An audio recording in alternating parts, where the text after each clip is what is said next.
Assalamu alaikum. Bismillahirrahmanirrahim. Today in this lecture we are going to discuss what is public flyer, and the next topic in this lecture I would like to discuss preliminary thesis. So let's start. What is public flyer? Public flyer is a form of paper wide, ये एक paper होता है, paper की शक्ल का होता है, wide distribution in a public place, handed over, जो पब्लिक प्लेसेस पे, ऐसी जगह जहाँ पे आवाम का तांता बंधा हो, आवाम का रश हो, वहाँ पे डिस्ट्रीब्यूट किए जाते हैं, बांटे जाते हैं। हैंडेड ओवर का मतलब होता है थमा दिए जाते हैं। एक बंदा, पब्लिक फ्लायर क्या होता है? एक एडवर्टीज़मेंट पेपर होते हैं, जैसे कोई पिज़्ज़े की शॉप है या कोई स्कूल खुल रहा है, आप जैसे ही कॉलेज से निकलते हैं तो कोई शख्स बाहर खड़ा होता है, या आप जा रहे होते हो तो रोडों पे आपने देखा होगा, सड़कों पे लोग खड़े होते हैं, तो वो अपनी एडवर्टीज़मेंट कर रहे होते हैं, आपके हाथ में वो एक छोटा सा पम्फलेट थमा देते हैं। This is called public flyer.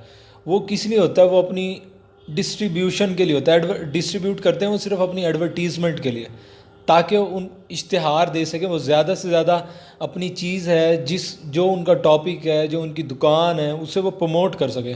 आया कि वो स्कूल है या कोई कंपेन है, कोई भी चीज़, अगर कोई बंदा पब्लिक फ्लायर आपके हाथ में थमाता है, इसका मतलब है ये कि वो उसको वाइड डिस्ट्रीब्यूशन करना चाहता है, ताकि ऑल ओवर द वर्ल्ड या ऑल ओवर द सिटी, आप कह सकते हैं सिटी या विद इन अ कंट्री, कि वो पब्लिक फ्लायर डिस्ट्रीब्यूट हो जाएं और ज़्यादा से ज़्यादा उनकी एडवर्टीज़मेंट हो जाए। मोस्टली ये भी होता है, अखबार आते हैं ना आपके पास, तो उसके अंदर भी उन्होंने एक वो पब्लिक फ्लायर रखा होता है। देखो ना, अब वो जिन बंदों को नहीं दे सके, अगर जो लोग अखबार पढ़ते हैं तो उनके पास पब्लिक फ्लायर चला जाता है। मोस्टली स्कूल के होते हैं या किसी पिज़्ज़ा शॉप के।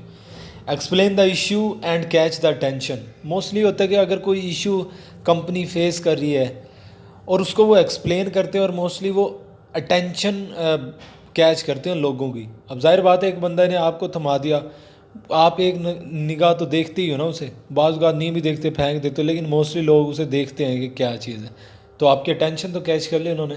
साइन लेटर होते हैं जितने भी आप देखते हो, साइन बोर्ड वगैरह लगे, ये भी तो एडवर्टाइजमेंट है ना, पब्लिक फ्लायर ही है। अब आप खानेवाल सिटी में ही देख लो, एक गर्ल्स काली चौक में जो एक एलईडी लगी हुई है, वहाँ पे एडवर्टीज़मेंट होती है, बड़े बड़े इश्तिहार, साइन बोर्ड लगे होते हैं, ये सारे एडवर्टीज़मेंट कर रहे होते हैं। ये भी एक किस्म के पब्लिक फ्लायर हैं। होते वो भी एडवर्टीज़मेंट के लिए, लेकिन वो हाथ हाथ नहीं थमाए जाते, वो उनकी एक ही जगह पे स्टेप होते हैं, वो खड़े होते हैं। लेकिन जो पब्लिक फ्लायर हैं वो आपको जगह जगह दिए जाते हैं। वाई इशू इज़ इम्पोर्टेंट, ये बताते हैं क्यों जो इशू है, प्रॉब्लम हो, क्यों इतना इम्पोर्टेंट है। या तो उसकी वो प्रेज़ करते हैं उसको, उसके फेवर में आर्ग्यूमेंट्स होते हैं, या उस पर क्रिटिसाइज़ करते हैं। अच्छा, दूसरा टॉपिक जो आज हम कवर करेंगे उसमें develop a preliminary thesis. Preliminary का मतलब है कि थीसिस लिखने से पहले ही हमने एक थीसिस लिखना है। ठीक है, आप जैसे हम कह सकते हैं ना, ड्राफ्ट आप लिखते हो कोई भी पीस ऑफ राइटिंग से पहले, इसी तरह एक थीसिस लिखने से पहले आपने प्रीलिमिनरी थीसिस लिखना है। उसके अंदर क्या क्या चीज़ें होते हैं? Strong thesis takes time. जो अच्छा थीसिस होता है ना आपका, जितना भी आप थीसिस वगैरह लिखते हो, ठीक है, वो हमेशा टाइम लेता है। अब ये नहीं है कि आपने कॉपी पेस्ट किया और जाके भाई ठीक है। जो थीसिस होता है, जाहिर बात है, आपने उससे अपने पेपर को पब्लिश करवाना होता है, तो वो टाइम लेता है। You do not really have a finish until you research, and आप जब तक अपना थीसिस, प्रीलिमिनरी थीसिस एंड नहीं कर सकते जब तक आपकी रिसर्च एंड ना हो। Investigation and conclude your arguments.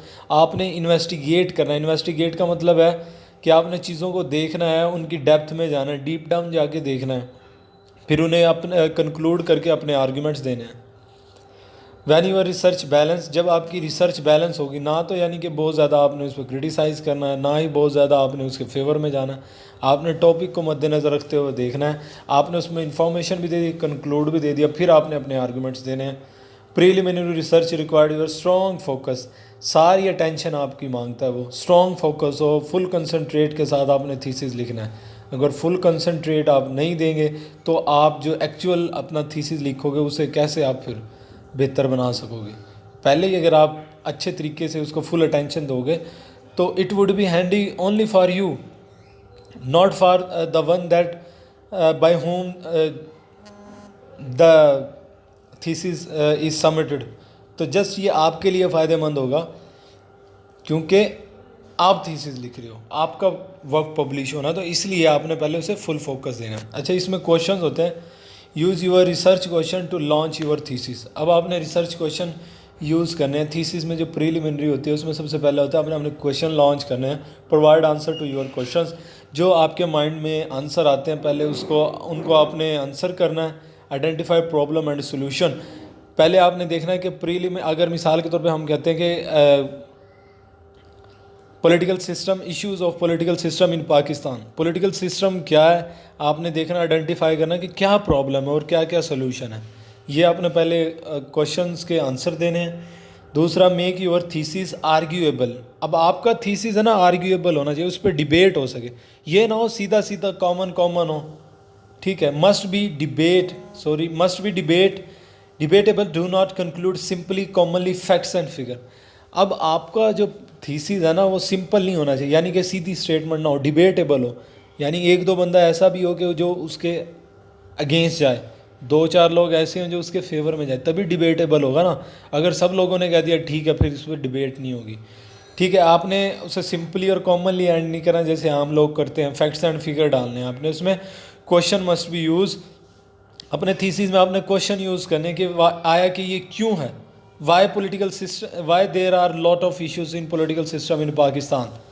आपने कहना कि क्यों इश्यूज़ हैं, फिर आपने बताना है उन्हें, ठीक है। Demonstrate independent thinking, independent thinking का मतलब है कि आप जो थीसिस स्टेटमेंट लिख रहे हो तो आप इंडिपेंडेंट हो, ठीक है। आप अपने आइडियाज़ एंड इमोशन उसमें नहीं डाल सकते, अपनी राय नहीं डाल सकते, अगर डालते हो तो उनकी क्या वजह है। Point, show your thought on topic, अगर आपकी थॉट्स शो होती है पॉइंट्स के ऊपर जो आप प्रीलिमिनरी थीसिस में लिखते हो, तो बाइस ऑन सॉलिड रीज़न, तो रीज़न होनी चाहिए क्यों आप बाइस हो, क्यों आप एक साइड पे हो, क्यों आप टॉपिक के हक में हो, तो सॉलिड रीज़न देनी है आपने। अगर आप टॉपिक के हक में चले गए, ये नहीं है कि बस ठीक है जी आप चले गए, नहीं, फिर आपने उसकी एक स्ट्रॉन्ग रीज़न बतानी है कि क्या रीज़न है जिसकी वजह से आप इसके हक में हो। पास 100 वर्ड टेस्ट, अब जब आप प्रीलिमिनरी थीसिस लिखते हो, आप कुछ लोग अपनी रिसर्च कंडक्ट करवाने के लिए स्कूल वगैरह में जाते हैं, ठीक है, वो टेस्ट वगैरह करवाते हैं बच्चों से। मिसाल के तौर पे एरर एनालिसिस पे अगर कोई थीसिस लिखता है तो वो बच्चों से जाएगा 100 लाइंस का या 100 वर्ड का एक ऐसे लिखवाएगा, उसमें देखेगा क्या क्या मिस्टेक है। डिफरेंट स्कूल में जाएगा वो, फिर वो अपनी थीसिस में लिखता है कि भाई मैंने इतने बच्चों से फ़लाँ स्कूल में टेस्ट कंडक्ट किया, उसमें से इतनों का ठीक था, इन लोगों ने मिस्टेक की, फिर इन लोगों ने जो मिस्टेक की उसमें कौन कौन सी मिस्टेक थी, SEIS की थी या स्पेलिंग मिस्टेक थी। तो ये सारी चीज़ें जब आप टेस्ट पास करते हो एक से दूसरी तरफ, टू रीडर विल शरक, शरक का मतलब होता है कंधे अचकाना। मिसाल के तौर पे अगर आपने थीसिस लिखा, अब पढ़ने वाला शरक करता है, इसका मतलब ये होता है ना कि उसे समझ नहीं आया। अब आपसे कोई पूछता है कि आप फलां बंदे को जानते हो, आपको पता है कि वहाँ क्या हो रहा, आप ऐसे कंधे उठाते हो, आप कहते हो नहीं मुझे नहीं पता, तो इस शरक का मतलब है कि उसके रीडर को समझ नहीं आया। सो व्हाट अनइंटरेस्टिंग थीसिस, फिर आप ये देखोगे कि क्या ऐसी चीज़ है जो अनइंटरेस्टिंग है आपके थीसिस में। Evaluate your thesis by asking yourself what is the implication है, फिर आपने इवेल्युएट उसको अखज़ करना है अपने थीसिस को, खुद का एनालिसिस करते हुए कि क्या चीज़ें हैं जो इस पे और इम्प्लीमेंट हों ताकि मेरा थीसिस बेहतर हो सके। उसके बाद आपने एक्चुअल थीसिस बनाना है। पहले आपने एक ड्राफ्ट टाइप ही बनाना है, जैसे हम रफ अमल कहते हैं, बाद में जाके एक प्रॉपर आपका थीसिस बनेगा, तब जाके आप उसे डिफेंड भी कर सकते हो, और आपका जो सुपरवाइज़र होगा जिसे आपने सबमिट करवाना थीसिस, फिर वो खुश भी होगा। प्रोवाइड डिटेल रादर देन वेग असर्शन, आपने अपने टॉपिक की डिटेल बतानी है, आपने टॉपिक को घुमाना नहीं है। अब अगर आप खुद ही क्लियर नहीं है अपने टॉपिक के बारे में, तो अगले बंदे को क्या आप बताएंगे, ठीक है। वेग असर्शन नहीं होनी चाहिए। Be clear about the approach, जो आपकी अप्रोच का मतलब है जहाँ तक आपने पहुँचना है, यानी इंट्रोडक्शन से लेकर कंक्लूजन तक यू मस्ट बी क्लियर। आप अपनी थॉट्स में क्लियर हो कि आपने किस टॉपिक के ऊपर रिसर्च करनी है और किस तरह करनी है, क्या ज़राए हैं, किस टाइम करनी है और कितना टाइम देना और कितना लिखना है। आप अपनी अप्रोच के बारे में बिल्कुल क्लियर हो। You are going to take the support your thesis, क्योंकि आपने जो टॉपिक लिखा है आप उसे स्पॉट करने जा रहे हो, इसलिए आपकी फर्स्ट एंड फॉरमोस्ट ड्यूटी है ना, वो आपकी अप्रोच क्लियर हो कि मैंने ये चीज़ें करनी है और मैंने अपने टॉपिक को इस तरह इलेबोरेट करना है और इस तरह डिफेंड करना है, तो तब जाके एक अच्छा थीसिस लिखा जाता है। प्रोवाइड आउटलाइन, और जब आप ये सारी चीज़ें कर लेते हो फिर आपने एक आउटलाइन बनानी है कि मैंने पहले ये चीज़ करनी है, पहले इंट्रोडक्शन लिखना है, फिर मैंने बॉडी पैराग्राफ लिखना है, उसके बाद मैंने कंक्लूजन लिखना है। तो ये सारी चीज़ें आपकी किस में आ जाती हैं, प्रीलिमिनरी थीसिस में आती हैं। होप सो आपको टॉपिक समझ में आया होगा। अगर कोई मुश्किल पेश आती है तो आप इंडिविजुअली मैसेज करके मुझसे पूछ सकते हैं। आज के लिए इतना ही। अल्लाह हाफिज़। इंशाल्लाह नेक्स्ट वीडियो में मुलाकात होगी।